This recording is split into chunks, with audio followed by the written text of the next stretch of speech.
John, you can feel the frustration in this one. They went premium, spent thousands more than a standard fridge, and it still failed after 6 years. So now they're wondering, what did I actually pay for? Did I just get ripped off by an extra finish in a marketing campaign? Yeah, honestly, they're not wrong to ask. It's a fair question. And the truth is, really, it's probably more complicated than most people probably expect it's going to be. Because something's more expensive doesn't mean it's guaranteed to last longer. Many of these premium refrigerators, yes, they do use better materials and tighter tolerances and more advanced cooling systems, but that premium price that you're paying doesn't just cover durability. It's also covering features and aesthetics and complexities. And every one of those things is going to add another variable that could potentially fail on you.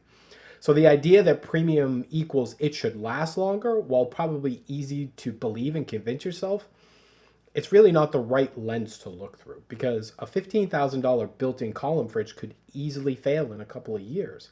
And a $499 top mount from 2006 might still be running like a champ in your basement today.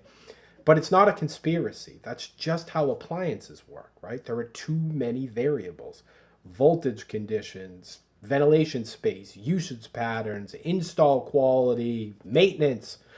And then once you start adding in things like control boards and sensors and smart tech and internal cameras and zone draws and touchscreen interfaces, you're introducing parts that, they're not necessarily better than what's in a basic fridge. They're just more complex. And complexity is rarely going to equal longevity. Premium appliances, they don't guarantee a longer life. It guarantees a better daily experience. You buy high end because it's doing something different for you in the day to day, whether that's better food preservation or quieter operation or smarter design, maybe it's tighter integrations. You're not buying a 20-year machine. You're buying a better 5 or 10 or 15. And if it lasts longer than that, great. But if longevity is your number one goal above all else, then the best value truly might not be the most expensive box on the floor. It might be the simplest one with the least amount of things to break. But I'll caution you with this.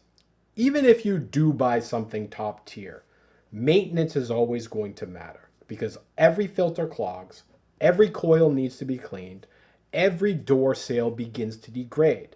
And a premium build doesn't make it maintenance free. It just makes it worth maintaining. Because if you want a long-term performance, you have to support that system. And if you don't, premium or not, it doesn't matter. It's going to fail.